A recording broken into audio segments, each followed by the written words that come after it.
looking back over the city of the year for the city of Anderson, and I guess the things that started jumping out to me, like recreation was a big focus this year with the two major projects. Tell folks who don't know what we're talking about what those are.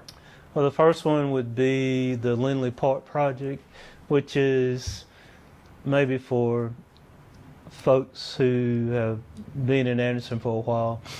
That was where we had the two Little League ball fields in the middle of that park. And Whitney Creek runs besides the park. And probably a decade or so ago, we did what I call Upper Linley, going toward Central Avenue boundary up toward the mall. And it turned out to be a nice project. It has I think about a third of a walking path, and it's probably one of the prettiest spots, I think, one of our prettiest parks. But we had an opportunity to redo our the lower half of that park. First thing, over the last several years, we moved the ball fields to the rec, and that's another story. We talked about that before. But this one ends up being a pretty good project here, multi-million-dollar project. I think for me, that space looks bigger once they took the ball fields out. But, we restoring the stream. I think people will be pleased with that. I think a lot of people that have been here their whole lives didn't know there was a stream there. There's a stream there with little mini streams underneath we found. And so that'll be a nice restoration. It has you can visually see the pavilion right now.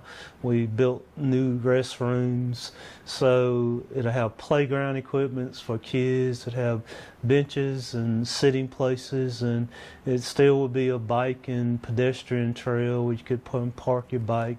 And our hopes would be that trail will continue after the park's complete down to the rec center, and hopefully one day from the rec center to downtown Anderson.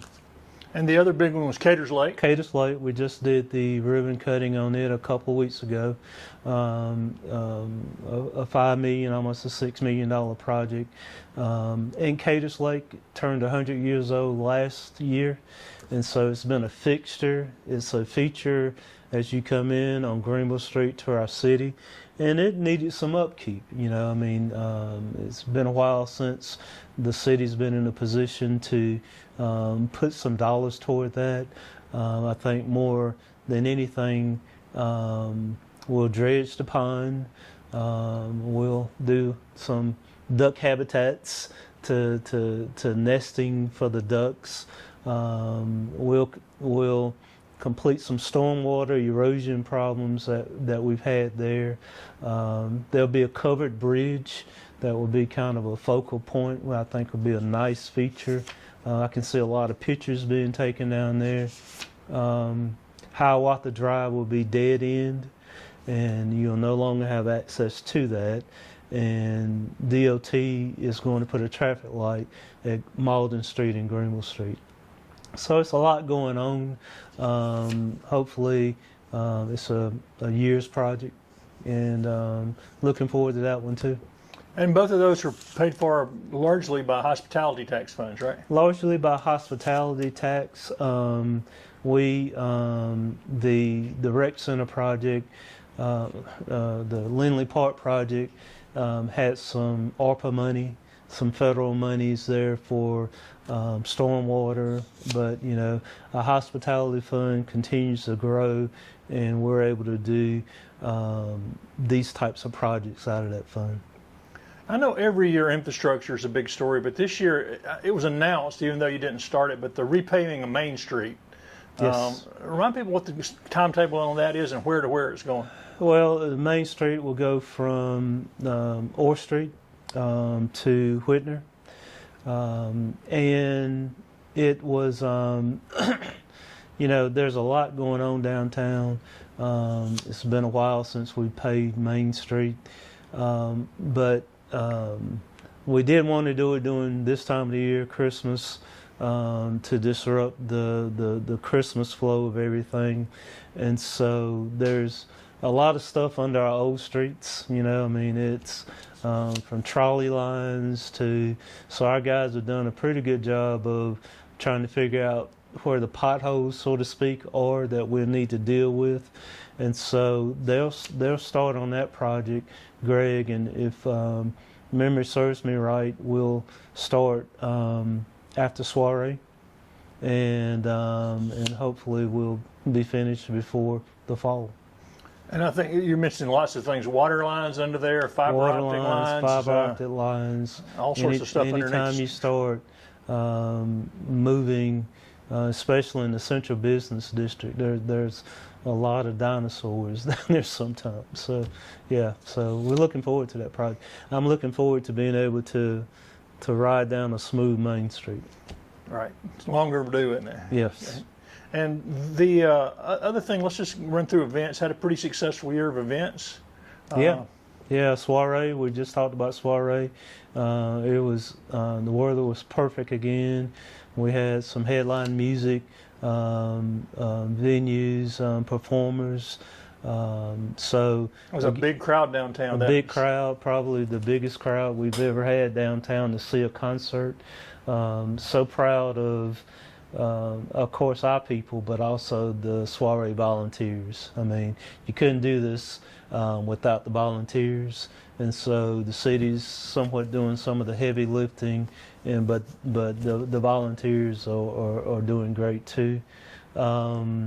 Just thinking through the year, we had the International Network of Michelin Cities in town for a week, and that was 200 people from 20 different countries that came to Anderson to see what the upstate of South Carolina has to offer, from Tri-County Tech to Anderson University to Clemson University.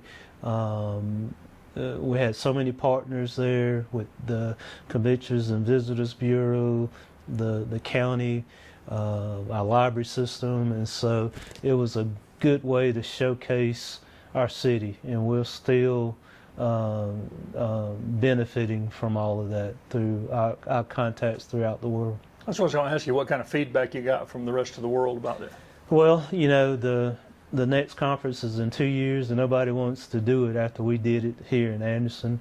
But you know, we picked up a lot of different things in regards to just the learning aspect of.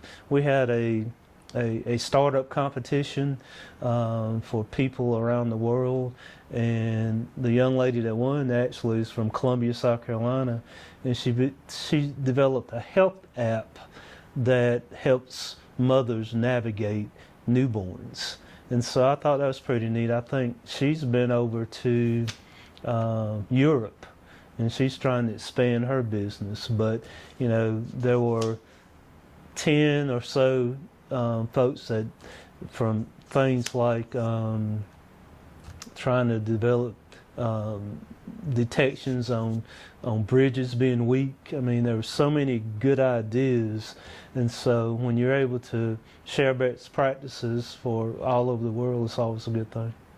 Talking about expanding businesses, how did business grow in the city of Anderson this year? It just continues to grow. I mean, not only in the central business district, but through Midtown, through retail, restaurants, clothing, just throughout the whole city. Just the things that jump out to mind. I guess I'm hungry, but Whataburger, Culver's. I think about the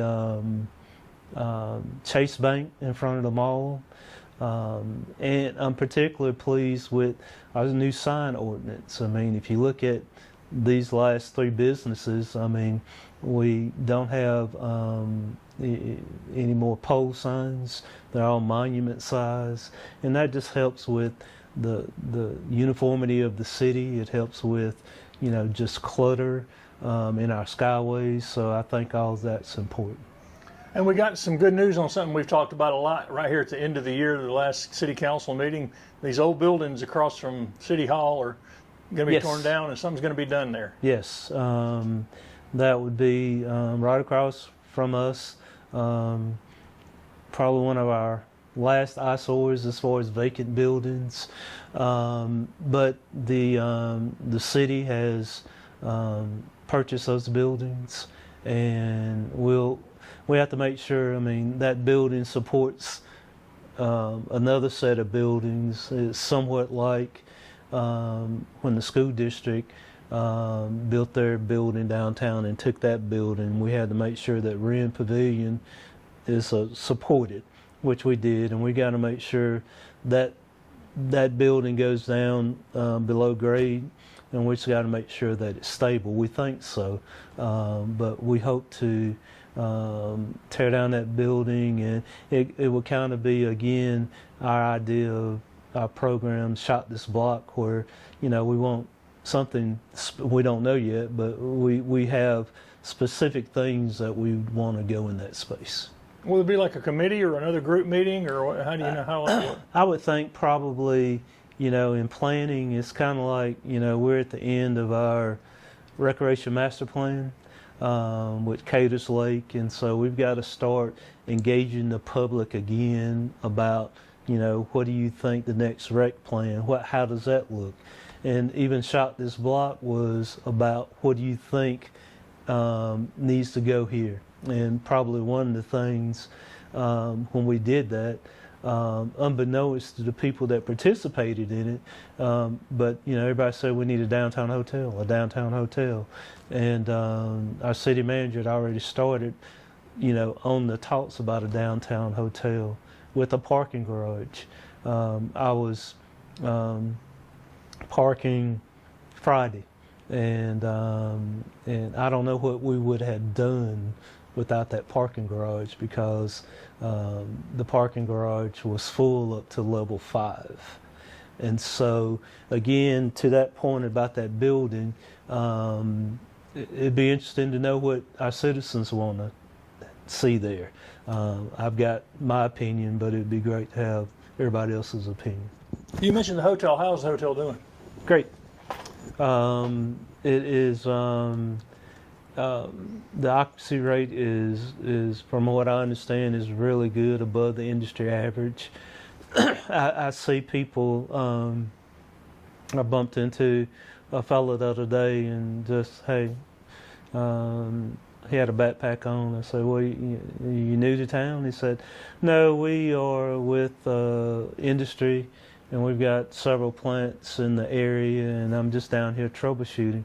And so I think probably for the hotel, it helps the Monday through Friday business traveler, the guy that's coming down and spending a week here, that can park and walk to dinner and the amenities, as opposed to being out on the interstate, for example, in a hotel. So I think that's helped.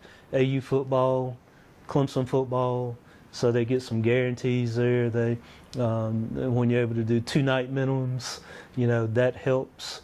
And so I think it's a testament for the two partners of having the leap of faith to put a hotel downtown. So it's doing great.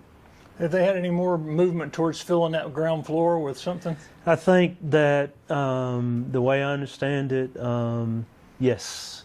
I think that we have, the developers have identified a restaurant, several restaurant type of things, and so hopefully we can get something going there at the first of this year, hopefully sometimes during 2025.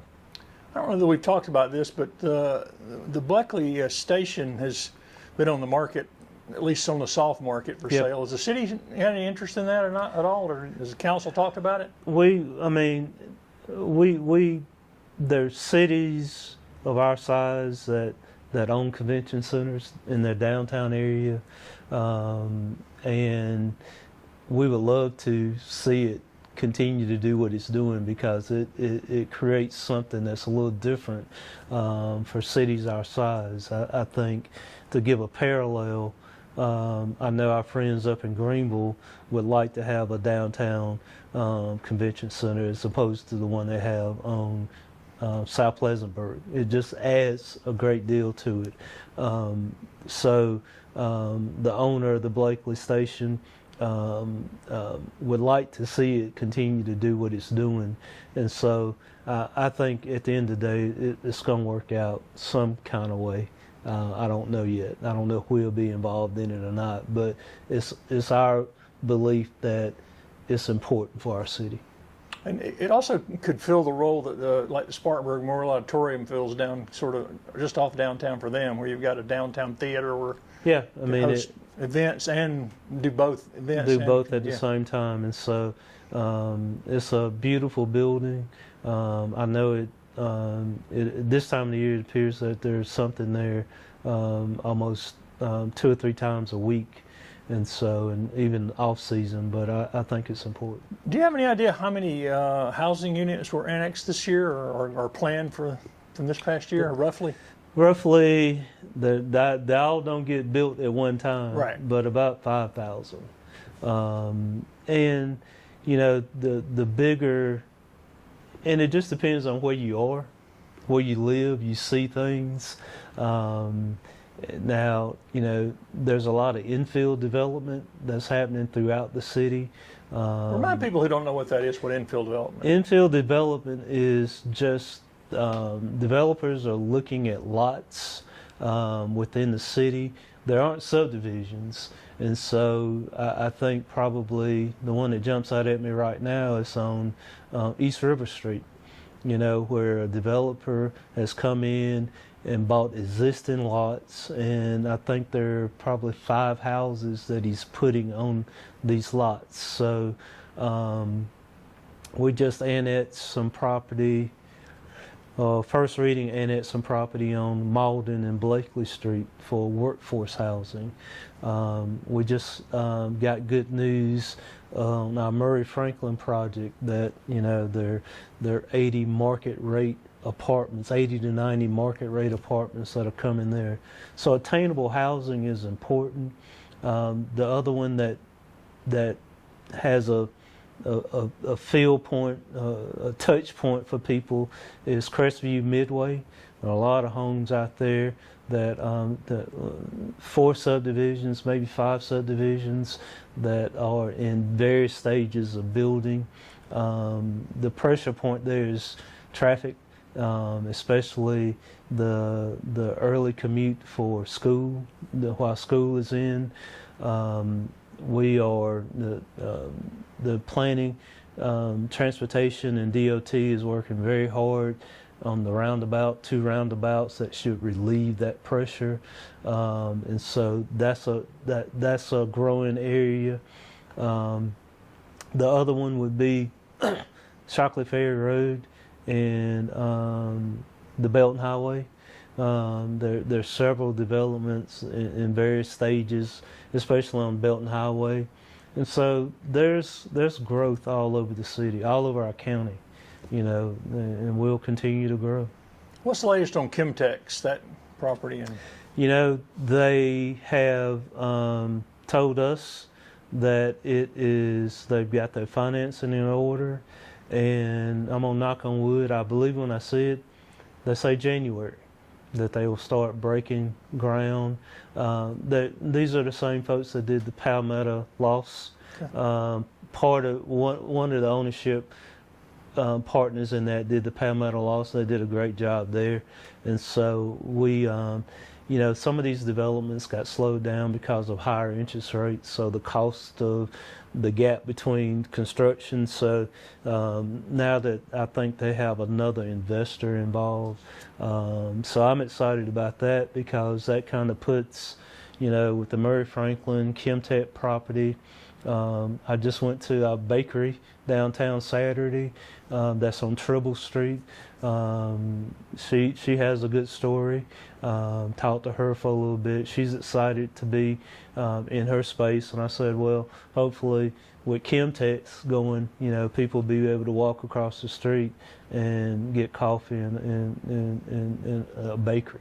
That's a lot of housing for downtown all of a sudden when Chemtex gets built. I mean, it is, and maybe the biggest development in terms of numbers in a long time. It is. I mean, it's Apartment living is, our folks tell me that apartments are like 100%,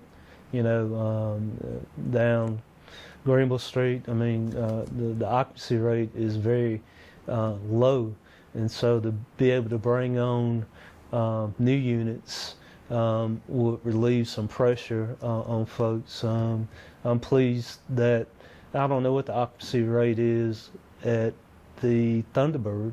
It feels to me when I go through and look at cars, it feels to be pretty high. And so, I mean, people, there's a price point that, and rents have gone up. And so there's a price point that people can afford. Do you feel like that most of the things y'all identified to do this year, y'all been pretty good at accomplishing? You think you've accomplished most of what the city council wanted to do this year? Yeah, we've had a good year. I mean, I think we often talk about our goals, but I think we met a lot of our goals this year. And the bigger thing, our aspirational goal, is to be the most desirable city in the region. And I think we continue to go down that path.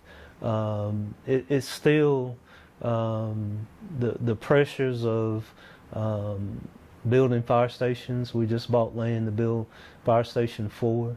You got public safety is important. Our police and fire, that's important. Our public works is important.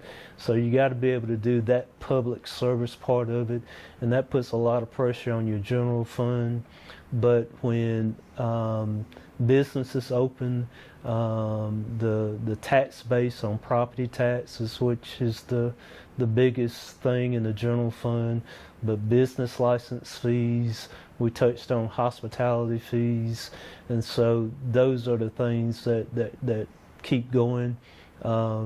We've been very fortunate to be able to get some federal ARPA money, the American Rescue Plan. I